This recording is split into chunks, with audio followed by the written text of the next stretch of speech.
వరాహ అవతారం శ్రీ మహావిష్ణువు దశావతారాలలో మూడవ అవతారం. ఈ అవతారాన్ని ఆయన భూదేవిని రక్షించడానికి స్వీకరించారని పురాణాలలో విశదంగా చెప్పబడింది. ఈ కథను భాగవత పురాణం, విష్ణు పురాణం మరియు ఇతర హిందూ గ్రంథాలలో విపులంగా వివరించారు. పూర్వకాలంలో కశ్యప మహర్షి భార్య అయిన దితి గర్భం నుండి హిరణ్యాక్షుడు, హిరణ్యకశిపుడు అనే ఇద్దరు భయంకరమైన రాక్షసులు జన్మించారు. వీరిలో హిరణ్యాక్షుడు ఓ మహాప్రతాపి, బలశాలి మరియు ఎంతో క్రూరుడైన వాడు. హిరణ్యాక్షుడు పరాక్రమశాలి కావాలని, దేవతలను జయించాలని కోరుతూ కఠినమైన తపస్సును ఆచరించాడు. అతని తపస్సు ఫలితంగా బ్రహ్మదేవుడు ప్రత్యక్షమై వరం కోరుకోమని అన్నాడు. హిరణ్యాక్షుడు అమరత్వాన్ని కోరాడు, కానీ బ్రహ్మదేవుడు అది సాధ్యపడదని చెప్పాడు. అందువల్ల హిరణ్యాక్షుడు దేవతలు గాని, గంధర్వులు గాని, యక్షులు గాని, రాక్షసులు గాని, అలాగే నాగులు, భూతగణాలు, మానవులు ఎవరూ నన్ను సంహరించలేరు,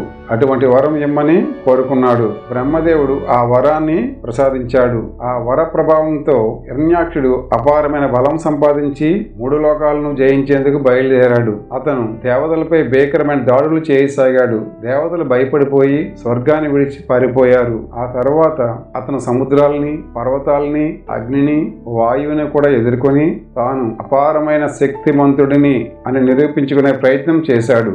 ఈ ముల్లోకాలలో ఎవరూ అతనికి సమానంగా నిలబడలేకపోయారు. ఆ అహంకారంతోనే ఈ భూమిపై కూడా నాకు సాటి ఎవరూ లేరు, నేను సర్వాధికారిని అని భావించాడు. అందుకే భూదేవిని సముద్రంలోకి నెట్టేశాడు. భూదేవి ఆ రాక్షసుడి చేతిలో బంధించబడింది. అతనికి భూమి కూడా ఒక ఆట వస్తువుగా మారిపోయింది. భూదేవి అతని చేతిలో బాధపడుతుండగా దేవతలు భూదేవిని రక్షించమని ఆ మహావిష్ణువుని ప్రార్థించగా ఈ క్రమంలో బ్రహ్మదేవుడు కూడా మహావిష్ణువుని ధ్యానించసాగాడు. అదే సమయంలో బ్రహ్మదేవుని నాసిక నుంచి ఒక చిన్న వరాహం అనగా పంది ఆకారం గల జీవి బయటకు వచ్చింది. అది అతి సూక్ష్మమైన జీవిగా ఉండి క్రమంగా పెరుగుతూ మహాకాయుడిగా మారింది. ఈ దివ్య వరాహమూర్తి ఎవరో తెలుసుకోవడానికి బ్రహ్మదేవుడు ఆశ్చర్యపోయాడు. అదే సమయంలో ఆ వరాహమూర్తి గర్జిస్తూ, నేను శ్రీ మహావిష్ణువుని, వరాహ అవతారమై భూదేవిని రక్షించేందుకు వచ్చాను అని ఆ మహావిష్ణువు పలికాడు.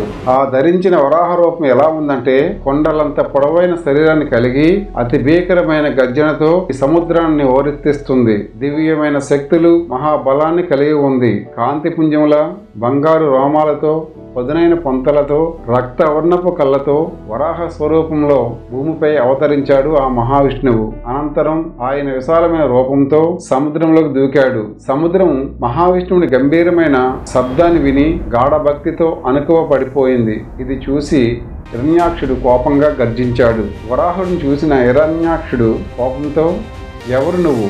నా సామ్రాజ్యంలోకి ప్రవేశించే ధైర్యం నీకెక్కడిది అంటూ ఎద్దేవా చేశాడు. విష్ణువు వరాహ రూపంలో సమాధానమిచ్చాడు.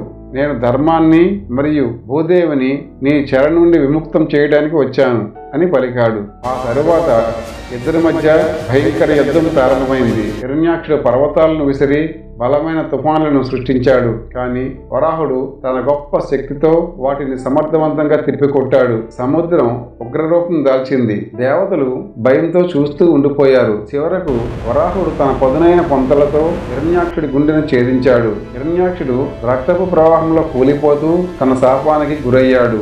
అతన్ని సంహరించిన అనంతరం వరాహుడు తన పొంతలపై భూదేవిని సున్నితంగా ఎత్తి జాగ్రత్తగా పైకి లేపాడు. భూదేవిని తన స్థానంలో స్థిరపరిచి వరాహుడు ఆమెకు ఆశీర్వాదం ఇచ్చాడు. భూదేవి మహావిష్ణువుకు కృతజ్ఞతలు చెప్పింది. దేవతలు హర్షధ్వానాలు చేశారు. దేవతలు ఆనందంతో పుష్పాలు జల్లారు. వేదగానాలు మారుమ్రోగాయి. మళ్లీ భూమి తన స్థిరతను పొందింది. వరాహుడు తన కార్యాన్ని విజయవంతంగా పూర్తి చేసి తిరిగి వైకుంఠానికి చేరాడు. ఈ కథ ద్వారా శ్రీ మహావిష్ణువు సర్వశక్తిమంతుడని, భక్తులను కాపాడే ధర్మరక్షకుడని మనం గ్రహించగలం. జై శ్రీమన్నారాయణ. ఫ్రెండ్స్, ఈ కథ విన్నారు కదా. ఈ కథ నచ్చితే లైక్ చేయండి, షేర్ చేయండి. ఇలాంటి మరెన్నో పురాణ కథలు తెలుసుకోవాలంటే మా ఛానల్కు సబ్స్క్రైబ్ చేసుకోండి. జై శ్రీమన్నారాయణ అని కామెంట్ రూపంలో తెలియజేయండి. ఇంకా కొత్త వీడియోల కోసం బెల్ ఐకాన్ను నొక్కండి. Thank you for watching.